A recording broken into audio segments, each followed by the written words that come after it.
Israël lance une vaste opération terrestre à Gaza, opération Les Chars de Gédéon. 19 mai 2025.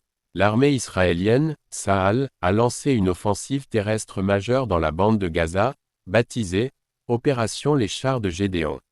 Il s'agit de l'une des campagnes militaires les plus intenses depuis le début du conflit en octobre 2023. L'opération mobilise 5 divisions de Tsahal, soit plusieurs dizaines de milliers de soldats, et intervient après des semaines de frappes aériennes ayant causé plus de 500 morts palestiniens en 5 jours. Développement clé. Extension des opérations terrestres. Tsahal a engagé des troupes dans le nord et le sud de Gaza, visant les bastions du Hamas, les dépôts d'armes et les réseaux de tunnels. Des chars et soldats israéliens ont pénétré dans des zones précédemment évacuées, notamment Jabalia, Beit Lahiya et Khan Younis, où des combats acharnés sont rapportés.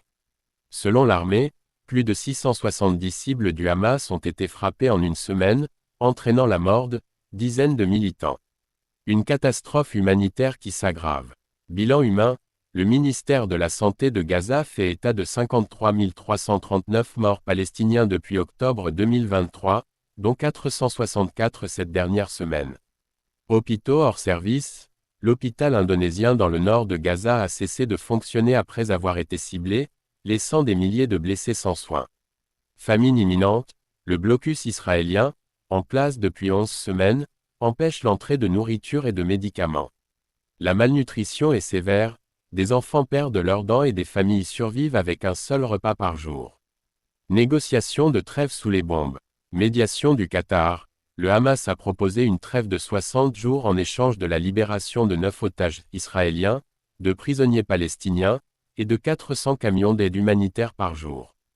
Point de blocage. Israël réclame des preuves de vie des otages et exige le désarmement et l'exil du Hamas, condition que ce dernier rejette. Implication américaine.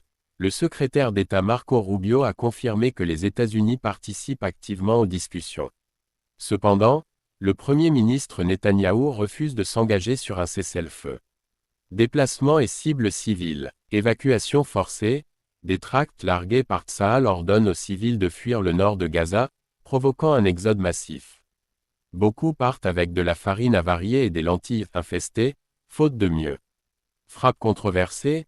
Des attaques aériennes sur des camps de tentes à Khan Younis ont causé la mort de plus de 36 personnes, dont des femmes et des enfants.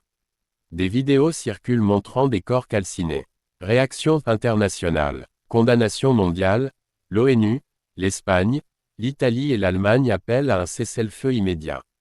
Le chef de l'UNRWA, Philippe Lazzarini, accuse Israël de faire des atrocités une nouvelle norme.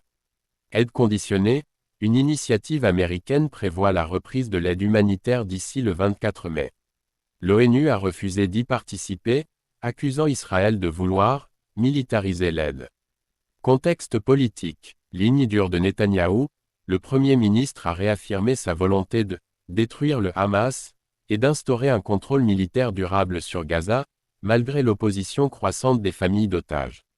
Pression interne. Le ministre d'extrême droite Itamar Ben-Gvir a exigé le retrait d'Israël des négociations, appelant à l'éradication totale du Hamas. En conclusion, une guerre sans fin en vue. Le lancement de « Les Chars de Gédéon » illustre la volonté d'Israël d'intensifier les opérations, en dépit des appels internationaux à la désescalade.